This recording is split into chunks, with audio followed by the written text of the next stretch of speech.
Miércoles, un miércoles extraño, con un sabor un poquito de viernes previo a un feriado, qué mejor momento que parar para conversar de estas cosas que siempre están dando vuelta, pero cuesta pegar el salto, cuesta dar el empujoncito en temas de uno mismo. Muchas veces somos, sobre todo las mujeres, quienes más nos postergamos. ¿Cómo hacer un giro? ¿Cómo preocuparnos de nosotras mismas? ¿Cómo mejorar nuestra calidad de vida desde todos los ámbitos? Es un tema que vamos a abordar hoy en Agenda en MulTV a propósito de un libro que fue lanzado hace poco tiempo que se llama El poder de quererte de María Paz Blanco. Tengo el libro Mi Poder, estamos justamente con su autora para que nos converse un poco de esto, cómo nos puede cambiar la vida de repente, cosas tan sencillas, los hábitos cotidianos. ¿Cómo estás, María Paz? Bienvenida. Ella es psicóloga y autora de El poder de quererte. ¿Cómo estás? Muchas gracias por esta invitación, Bárbara. Muy contenta de estar aquí en tu programa y también muy entusiasmada de poder hablar del libro que la verdad lleva ya 2 semanas consecutivas, número uno en ventas en el ranking del Mercurio. Leído muy bien, la recepción ha sido linda y eso te habla de un interés que hay efectivamente en la ciudadanía y en las mujeres, ¿no es cierto? Principalmente, que es la voz que tiene este libro, para preocuparse del bienestar. Yo creo que es bonito estar en ese ámbito y en esa preocupación, el trabajar en... Bueno, antes de partir o ir directamente al libro, hablemos un poco de ti, de la trayectoria, y una de las cosas que llama la atención es cómo a través de la psicología, pero a través de cosas prácticas, incluso en la moda, en la forma de vestirse, ha ido encontrando esa conexión en las mujeres. Porque eso es algo que venía trabajando hace muchos años antes de este libro. Sí, sí, totalmente. Bueno, yo soy psicóloga, también después hice un máster en conducta del consumidor y trabajé 8 años en el mundo corporativo en el área de recursos humanos. Eh, y hasta aquí en un minuto, y lo comento en el libro para que entiendan quién es la lectora, porque no es una biografía, decidí dar un paso al costado, conectar con mi propósito y me di cuenta que me gustaba mucho el mundo del life coaching. Y desde ahí yo encontré que me certifiqué como life coach, pero además indagué en un mundo que estaba poco explorado en ese entonces, que era el mundo de la imagen personal, pero desde la psicología y no desde la moda. Un tema que siempre se abordó desde algo más trivial, desde algo más superficial. Efectivamente hice una metodología, que es la metodología aplicada de la imagen personal con la psicología, que en el fondo hace que convivan estos dos mundos y te das cuenta que efectivamente el preocuparte de tu imagen no es algo superficial ni aparente, sino que influye de una manera súper importante en tu autoestima, en tu satisfacción personal, en tu autoconcepto, en tu sensación también a sentirte exitosa en algunas cosas. En fin, es súper amplio el poder que tiene la imagen en tu autoconcepto y en el sentirte, ¿no es cierto?, bien contigo misma. Y ese abordaje me hizo llevar a muchas mujeres, eh, ayudarlas desde esa arista, pero también yo te diría que en los últimos años, ya unos 4 años, se ha ido inclinando más hacia el mundo del life coaching, donde efectivamente también es ayudarlas en procesos personales, que no es terapia. Siempre hago esa distinción. A veces pensamos que el life coaching es psicoterapia y no. Son abordajes distintos, sutilmente distintos, pero son distintos. No, o sea, a ver, desde el desconocimiento, pero me da la sensación, me imagino que una terapia tiene muchas veces que ver con alguna cosa en particular, con superar alguna situación, mientras que en este caso es adquirir herramientas para la vida, para enfrentar cualquier problema o lo que venga. Sí, yo creo que lo resumes bien. Desde una arista más técnica, yo te diría que el life coaching no se enfoca en el trauma, no se enfoca en el fondo en abordar más el pasado, lo traumático, sino que siempre tiene una perspectiva más de crecimiento y de hacia adelante, de fortalecer. Entonces, por ejemplo, si alguien acude a mí y me dice: María Paz, yo quiero dejar de sentir miedo porque siento miedo cuando abordo o estoy en una nueva relación, el objetivo de trabajo no es que ella deje de sentir miedo. El objetivo de trabajo es que yo me sienta segura. Se cambia el objetivo. Entonces, no vamos a trabajar con miedo, vamos a trabajar con seguridad. Y ese abordaje, de cierta forma, permite ir avanzando, es bastante potenciador y sin duda aplica para todo en la vida. No es necesario tener algo así, sino que efectivamente hay mujeres que se sienten muy plenas y muy felices con su vida, pero quieren un impulso, quieren poder indagar un poco más, quieren tener algunas preguntas que le permitan escucharse, porque al final las respuestas siempre las tiene uno. Eso es súper clave. ¿Cómo surge entonces el poder de querer? Uy, el poder de quererte surge. surgió hace ya un año, estuve un año escribiendo en plena pandemia, una invitación de la editorial Planeta, María Paz, queremos que escribas, fue la verdad súper abierta, entonces muy bonito cuando te dan esa libertad de escribir. Y personalmente, Bárbara, yo vengo recopilando harto como ojo clínico desde el trabajo con mis clientas, pero también desde lo personal. He tenido vivencias bien importantes que me han llevado a mí a fortalecerme y a ponerme como mi prioridad, pero no desde la teoría, lo hablo completamente desde la práctica.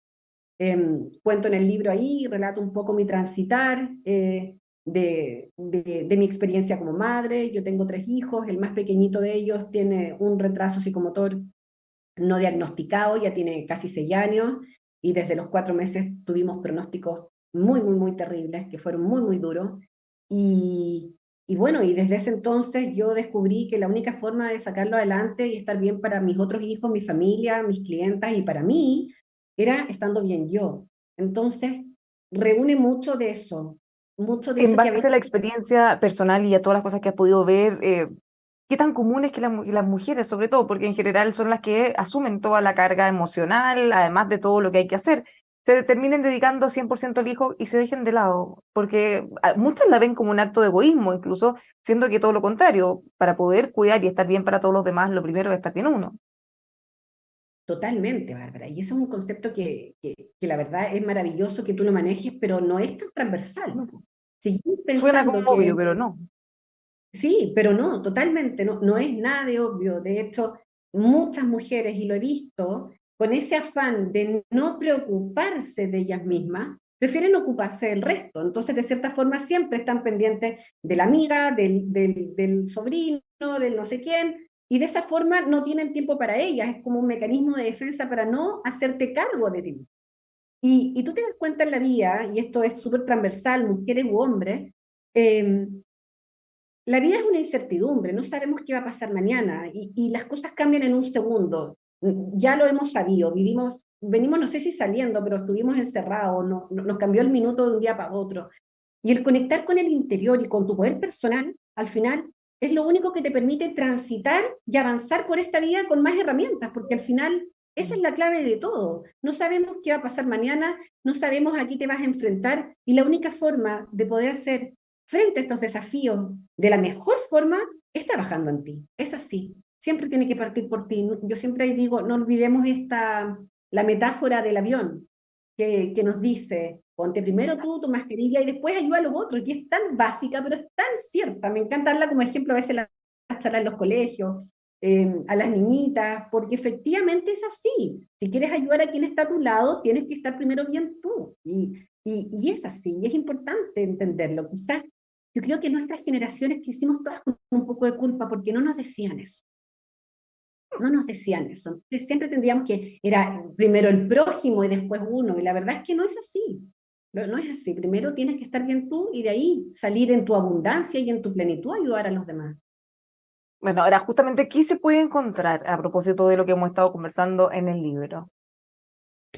Mira, el libro, la verdad es un libro bien profundo, es largo, pero es un libro que ya yo misma lo quise así, es fácil de leer. Tiene una mezcla de 4 pilares importantes que lo hacen, yo te diría, una lectura más fluida. Tiene mucho de psicología positiva, tiene mucho de neurociencia, que es muy importante entender cómo funciona nuestra mente y nuestro cerebro para entender nuestros procesos y hacernos cargo de eso.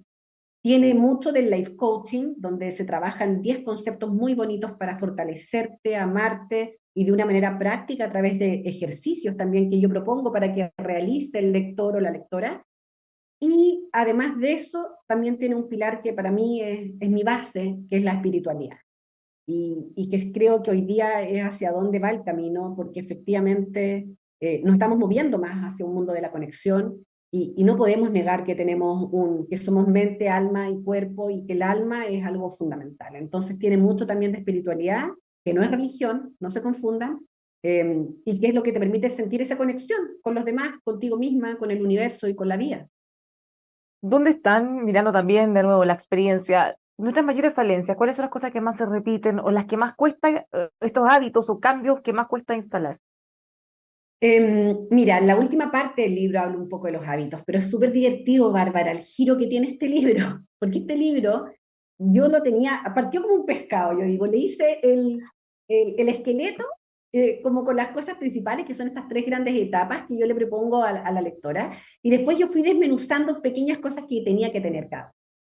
Pero cuando iba en la etapa 2 del libro, que era ya casi, ya llevaba 250 páginas escritas, ocurrió algo súper fuerte en mi vida, que me dio un tromboembolismo pulmonar, conocido como un TEP, y la verdad es que estuve con riesgo vital y fue muy, muy duro. Estuve en la UCI, estuve internada, de hecho tuve que firmar una carta, no sé, una Una circular que, autorización, claro. exacto, que me decía que estaba con riesgo vital, que quizás no podía despertar, y esa sensación de sentir eso, de la vulnerabilidad de la vida misma, me hizo cuestionarme muchas cosas. Y, y yo me encanta mirar dentro y no quería perderme nada. Y en esos minutos que estuve en la clínica, estuve como unos 15 días o 11, 12 días, algo por ahí, escribí mucho, ¿no? Escribía a mano en ese minuto. Y empecé a escribir el capítulo 3, pero con un giro tremendo, porque el capítulo 3 originalmente, lo hablo acá y cuento mi experiencia, era cómo podemos sentirnos efectivas llevando las cosas a cabo a través de crear hábitos con una metodología fácil, simple y eficiente. Y que, por supuesto, todo nos sirve, porque es lo que hablábamos nosotras antes de que comenzáramos. Nos pasa mucho que nos proponemos cosas y no las llevamos a cabo. Y yo me enamoré de los hábitos antes de mi trombosis. Era una mujer sumamente programada en mis horarios, partía mi día intencionando mi agenda, sabía qué hacer, y eso me convirtió en una mujer muy efectiva, pero como siempre digo, me roboticé. Perdí esa flexibilidad, perdí eso de poder abrirte a distintas cosas porque tenía todo pautado. Y claro, de cierta forma te hace sentir súper eficiente porque avanzas con tus metas, pero dejas de vivir, te conviertes en un robot. Y después de que ocurrió este suceso en mí, que vino a cambiarlo todo, este último etapa del libro que se llama Renacer, aborda efectivamente el tema de los hábitos, pero desde una perspectiva del gozo. Eso es súper importante, Bárbara. Creo que por ahí también va el tema de la espiritualidad. Nos olvidamos de conectarnos con lo que nos gusta, nos quedamos, no, es que tengo que hacer esto y esto es tedioso y es una lata y no quiero hacerlo. Y el abordarlo así, de cierta forma, no te va a permitir conectar con lo que te gusta de esa actividad. Y a veces cuando uno empieza a analizar sus días y sus semanas, ¿qué hiciste que te hiciera sentir pleno? ¿Qué hiciste que te hiciera sentir feliz esta semana, más allá de la rutina? Nada. ¿Y cómo hacer de mi rutina que también tenga esos espacios? Porque no es necesario subir a la montaña, digo yo. En tu mismo jornada laboral, en tu mismo trabajo puedes encontrar el gozo. Y esa tercera etapa del libro habla un poco de eso, de los hábitos, pero no desde el deber, sino desde conectar con el gozo, porque cuando conectas desde esa arista, las posibilidades de éxito, de llevarlo a cabo, son mucho más altas que cuando conectas con el deber. ¿Cómo lograr ese equilibrio? Porque muchas veces, y a todos nos ha pasado, yo creo que el que diga que no es falso, nos ponemos metas o estamos muy motivados con hacer algo. Probablemente, y esto también lo hablábamos antes, todo en la vida es a largo plazo, mediano plazo, no hay nada que sea inmediato, entonces uno tiende a quedarse en el camino o se frustra o eventualmente dice, bueno, lo veremos después o está largo que partimos más adelante, pero al final uno empieza a dilatar y a hacer otras cosas y todo eso va quedando por el lado. Y eso es un clásico, eso es un clásico de todo, es un clásico yo diría que de hombres, de mujeres, las mujeres tendemos más a veces a decir que procrastinamos porque efectivamente, tal cual como hablamos, tenemos múltiples roles, entonces quedamos a veces un poco a la cola y dejamos estas cosas primero, pero es súper importante que efectivamente si queremos llevar algo a cabo, acá es fundamental la disciplina, y esa disciplina es la constancia, y que es muy distinto estar motivadas a querer hacer algo a después hacerlo, porque tú puedes estar muy motivada a comer más saludable, por ejemplo, o a despertarte más temprano en la mañana. Pero al final la motivación no va a servir de nada si eso no lo sumas con fuerza de voluntad. Entonces acá se requiere un trabajo personal de fuerza de voluntad muy potente si tú quieres llevar estas cosas. Y de hecho yo termino el libro, fíjate que mi último el último capítulo, la página 243, se llama Creando hábitos. ¿Por qué? Porque antes todo el recorrido te permite mirar en tu interior, te permite conectar con tu poder, te permite conectar con el gozo, conectar con esa sensación de la responsabilidad. Por tanto, el crear los hábitos, cuando ya tienes todo ese trabajo previo, se hace mucho más fluido y también se hace un poco más simple. ¿Fácil no es? ¿Requiere constancia? Por supuesto que sí. Pero cuando te das cuenta que tus sueños son más grandes que tus miedos, te dan mucho más ganas de trabajar en ellos y te impulsas y viene esa fuerza de voluntad que dices, ¿sabéis qué? Esto es demasiado importante para mí, le voy a meter ganas. Hemos hablado de las dificultades propias, las barreras que uno mismo se va poniendo, ¿cierto? Pero asumiendo que uno incluso pudiera superarlas, ¿qué pasa con los factores culturales? ¿Qué pasa con las presiones que vienen desde afuera? ¿Cómo tener también mejores herramientas? Por ejemplo, la maternidad. Parte importante quizá de la culpa que todas las mujeres han sentido tiene que ver con temas propios, pero también con cosas de afuera. Así como cuando, por ejemplo, hablamos del postnatal masculino, que no se lo toma casi nadie. Bueno, hay una presión social la que genera que las cosas estén como estén y que cuando uno quiere cambiarlas un poquito, bueno, a veces lo miran feo o la presión es negativa. ¿Cómo vamos cambiando eso también? Sí, es complejo. La verdad es que yo te diría que estamos pasando por una etapa como sociedad, el foco de uno mismo sea al exterior. Aquí voy con esto. Estamos viendo todo el día las redes sociales, estamos viendo el Instagram, estamos viendo el Twitter, estamos con la mirada puesta afuera, afuera, afuera. Entonces, por tanto, todo lo que venga de afuera pasa a ser mucho más importante. Y también, ante tanto ruido externo, ¿cómo voy a escucharme o cómo voy a atenderme? Entonces, le estamos dando mucha importancia a todo lo que está pasando afuera. Pero más allá de los mandatos culturales, pasa a ser una práctica propia personal. Mm. Toda la gente veo en la noche y lo he visto mucho, me han dicho, me dicen, María Paz, ha sido increíble leer el libro en las noches porque dejé de conectarme tanto al Instagram, porque antes de acostarme veía la Instagram, respondía, veía a mis amigas, y toda la noche veía el Instagram, y ahora estoy leyendo. Y así pasa, estamos con un foco externo, externo, externo. Yo te diría, Bárbara, que hoy la única forma de poder conectar contigo y conectar con tu paz interior, que eso lo hablo mucho en el libro, para mí el tema de la paz interior creo que es al final. Esa sensación de paz mental es mirando adentro. Y para apagar este ruido externo tenemos que conectarnos con nosotros mismos, no hay otra opción. Entonces, yo te diría que mi consejo es que podría decir un consejo, la verdad, porque más que consejos que no doy, yo te diría como, ¿qué es lo que yo podría proponerte? Es apagar un poco lo que ocurre afuera, empezar a ver qué es lo que me ocurre, empezar a escucharme a mí. Y cuando hacemos ese switch, efectivamente, ya lo de afuera empieza a importar un poco menos, porque te empiezas ya a conectar contigo mismo. ¿Cómo ves ese riesgo, sobre todo pensando en los más jóvenes, que muchas veces terminan buscando la aceptación en las redes sociales, tal como dice esta adicción a las redes como Instagram, a los likes, y que finalmente se empiezan a convertir en algo que no sé si ni siquiera las llena o no, pero esa aceptación, ese like termina siendo casi lo más importante. Es durísimo, es durísimo. Nosotras no crecimos con eso, nosotras no crecimos con eso. Y hoy yo veo que efectivamente las niñitas ya de 12 años eh, lo ven, todas tienen Instagram y están pendientes de los likes y esa aprobación externa. Por eso el fortalecer el amor propio es algo clave en este libro. Y el amor propio, si bien, a ver, en la psicología partamos diciendo que es un concepto relativamente nuevo, ¿no? No era un concepto que hablaba Freud, no, es un concepto que no debe llevar más de 16 15 años el concepto de amor propio. Pero hoy día si tú buscas en Google, arroja más de 250 millones de búsquedas. O sea, es un concepto que está muy de moda. Y al estar de moda, por supuesto, se aborda desde distintas aristas. Todo el mundo habla de amor propio. Y se tiende a hablar mucho del amor propio como desde el disfrute personal. Desde incluso estas como pausas de placer, del spa, de descansar, de dormir, que efectivamente son pausas que te sirven, pero el amor propio no es eso, es algo mucho más profundo. Implica aceptarte, implica conocerte, implica trabajar en ti.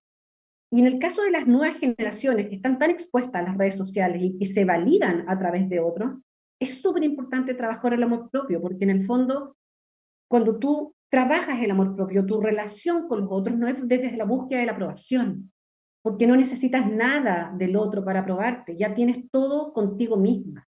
Ya te encuentras, es como la media naranja que se hablaba antes, Bárbara. ¿Te acuerdas que nos decían, sí, es que cuando tú encuentres a otra persona, esa persona te va a complementar y ahí vas a ser feliz, como dándonos a entender que nos faltaba algo? Y eso era una señal increíble de que nos faltaba trabajar en nuestro amor. Cuando te das cuenta que estás completa y que no te falta nada, tu relación con los otros y con los otros también con las redes es más libre. Al final tienes libertad, no tienes ese apego, no necesitas al otro para que te valide, al otro o a la red social. Te sientes plena contigo. Y eso lo hablo mucho en el libro. Acá se trabaja mucho el amor propio y de hecho me están leyendo mujeres de 60, 70, 80, 40, de todas las edades, pero también se lo han regalado a sus hijas adolescentes y ha sido una súper linda herramienta. Por último, a propósito de amor propio, no sé si nos desviamos un poco del tema, pero a propósito de una de las polémicas de las últimas semanas, los dichos de nuestra reina, la reina de Chile, respecto al peso, a las tallas, al mismo tiempo tratando de generar este amor propio, la aceptación del cuerpo, esta cultura del body positive, pero que al mismo tiempo tampoco podemos dejar de lado que hay cosas que son saludables o no, y tampoco hay que normalizar la obesidad, por ejemplo. Entonces, ¿cómo navegamos en este mar que puede sonar quizá un poco banal, pero para las mujeres es una cosa demasiado importante? Es súper importante. Primero que todo, el incidente que pasó, efectivamente creo que fue algo sacado de contexto y que quisieron como desviarlo, pero tenemos que decir que efectivamente la complacencia y el dejarse estar, sobre todo con tu salud, eso es en el fondo no amar. Eso es no amarte, es una muestra de no quererte, es no cuidarte. Tenemos que entender que tenemos un cuerpo físico, así como tenemos un alma y tenemos nuestra mente. Nuestro cuerpo, yo siempre digo, es el lugar donde habita nuestra alma. ¿Cómo no lo vas a cuidar? Gracias a tu cuerpo puedes hacer todo lo que quieres hacer en esta vida. Y para eso, más allá del peso adecuado o no, es el tener hábitos saludables que te permitan estar en salud. Y eso es hacerte tus chequeos en el doctor, mantenerte en movimiento, comer bien, descansar, manejar bien el estrés. Es algo súper integral. Por supuesto, para las mujeres el tema del peso es un tema sensible. Y hoy con estas nuevas corrientes que me parece súper bien que se democratice el tema de la figura y se rompa el estereotipo. Yo crecí con la Barbie o viendo Baywatch, que eran prototipos de mujeres voluptuosas, con cinturas pequeñitas. Yo en ese entonces tenía 15 años, era un palo, súper flaca, no tenía ni media curva, lo menos parecía una Barbie morena. Y me encanta esa como democratización de los cuerpos porque esa es la realidad y eso es maravilloso. Pero también, ojo, que eso no signifique que ir en hábitos que no son saludables se normalicen. Creo que la salud es prioritaria y las mujeres tenemos que cuidarnos y los hombres también, hacernos nuestro chequeo, ver nuestro peso, pero no por una talla, sino por cuidar tu cuerpo porque lo ama. Es distinto el approach. María Paz, ¿dónde encuentran, aparte que ahora estamos justo en las semanas previas a Navidad, o sea, un muy buen momento, el poder de quererte? El poder de quererte está en todas las librerías. Tengo que decirles que en muchas está agotado. Ha sido un hit de ventas y nos quedamos cortos. Pero a ver, hoy día lo encuentran en todas las librerías. Ya van a estar reponiendo stock a contar de la otra semana porque vamos ya a la tercera edición en menos de un mes. Ha sido una locura. Pero también se van a la segura en los sitios online, en el sitio online de la Feria del Libro, de Busca Libre, de Antártica, librería, que efectivamente ahí hay stock, está el libro, lo compran a un clic, les llega a la casa, es un lindo regalo para ustedes, para la amiga secreta, para la mamá, para la hermana, para la hija, porque regalar palabras y regalar bienestar creo que es regalarle un sentido a la Navidad. Así es que dejo invitadísimo a que me lean y a que disfruten la lectura, que es algo tan bonito y tan especial el trabajar en uno mismo a través de los libros. María Paz, muchísimas gracias por haber conversado con nosotros, ha sido súper entretenido y ojalá que de todo lo que hemos conversado, quienes nos escuchen, bueno, se vayan, les quede algo dando vuelta, porque seguro le va a aportar. Me parece espectacular que quede algo dando vueltas. Gracias a ti, Bárbara. También los invito a mi cuenta de Instagram, MP Blanco, donde subo muchos también consejos de lo que hemos conversado. Y espero que te lo estés leyendo ya y me vas contando cómo va esa lectura, porque feliz de acompañarte también en ese transitar. Muchas gracias por el espacio. Ya, muchas gracias. A todos los dejamos invitados entonces a que se tomen un tiempo para uno mismo. A veces tan obvio, tan importante, pero se pasa de lado, pues. Sigan juntos nosotros, como siempre, aquí en emol.com.